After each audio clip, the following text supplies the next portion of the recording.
Today I want to talk about timing in recruitment because it really does bloody matter. And what am I talking about? I'm talking about the really boring, mundane tasks that you do at your desk that you don't give too many thoughts about. You're all about yourself.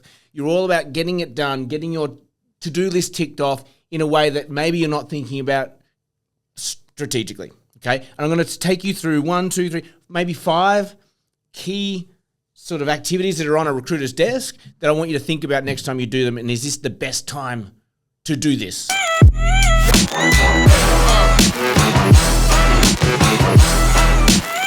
I'm going to walk you through it. And what prompted this episode? I was riding my bike to work this morning, and it was amazing me how different this commute was. Yesterday I rode my bike and I went at a different time to normal, and my word, it was like every car coming out of their driveway, I had to stop. There was always pedestrians. I feel like took me twice as long to get to work because of the chaos on the road. Today I went back to my normal time and it was smooth sailing again. And I was like, wow, and I remember back to when I used to do a longer commute. And have you ever been in your car and you leave at the same time every day and it takes you, an hour to get to work and you've got your routine or whatever. And then you kind of work out, and then one day you run late. You leave 15 minutes late and you go, oh God, I'm going to be so late. But you actually get to work early. And you're like, how on earth did that happen? And because you realize that timing matters. Like everyone decides that at 6 o'clock, I'm going to get in my car, I'm going to get on my way to work, or 7 o'clock or whatever time it is. And everyone has the same idea. But the moment you kind of look at times around that, because everyone is so automatic and so just regimented in what they do, you find these little pockets of timing that work and are the best times to do it. So for me and for what I've seen at the desk, there is opportune time for certain activities. So let's get stuck into them right now. So when you want to call a client, a lot of people say, if a client says, oh, try me tomorrow at 9, or you think, okay, I'm going to call a client at 9 o'clock, or, whatever the time is. Never call someone bang on the hour. If you need to call a client or a candidate and it's like 10 o'clock in the morning and you're thinking, I'll call them at 10, I'll go grab a coffee. No, call them at 5 minutes to 10. Because when you book an appointment in a calendar, when do you do it for? Do you start the meeting at 5 to 9 or do you start the meeting at 9? You start the meeting at 9. And what are you doing when you're there a little bit early before that meeting? It's like 10 minutes before, 5 minutes before. You're scrolling on your phone. You're actually bored. You're just kind of waiting around.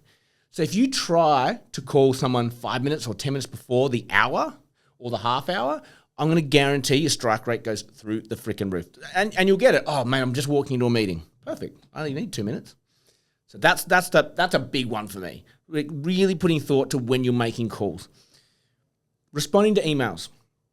This is a big one. In recruitment, it's all about, we don't want to feel pushy. We don't want to feel needy. We don't want to feel desperate, okay? But when a client says, hey, on an email, hey, thanks for this, I'll come back to you tomorrow, don't respond. Don't say thanks. Just leave it. Leave it until tomorrow. Leave that email until tomorrow. Now, all of a sudden, when you want a response or a nudge that client, hey, you're going to come back to me on this thing, you don't have to. You just have to pull up that email they sent you yesterday. It's now 3 o'clock in the afternoon the following day. They still haven't got back to you. You say, thanks for that. Looking forward to hearing from you.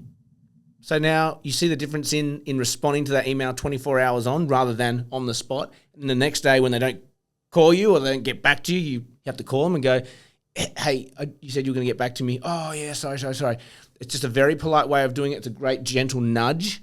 And I love the delayed response on an email. I'm pretty sure I've done that on a podcast before. But that's my second one. That's a huge one. That delayed response on an email can change the speed and the pace and politeness of your desk, and you will never be perceived as pushy. In-mails, we all in-mail. Are you actually putting thought to when they drop into your candidate's inbox, or are you giving it more thought around when you can actually get that activity done? You need to think about the receiving party and when that in-mail drops. So we're recruiters. We live on LinkedIn. Our candidates do not live on LinkedIn. They get their daily or weekly email alert or update from LinkedIn.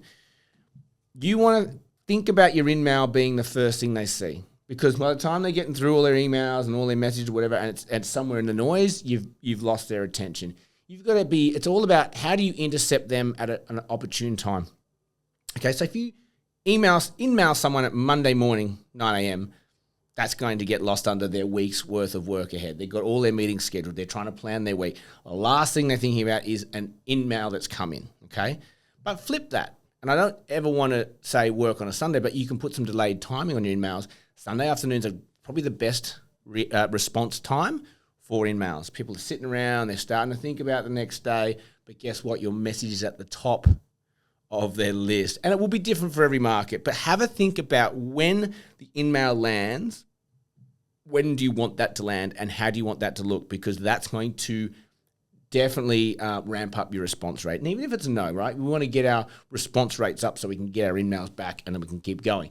So think about the time of when your email lands, not when you're sending it out. And on the same thought pattern for emails, if you send it out on a Friday, right? Oh, I didn't get that done this week. Let me just send that out on a Friday. It's your goal with an email is to get on the phone with someone, have a chat because you put an opportunity in front of them or you want to talk to them about something.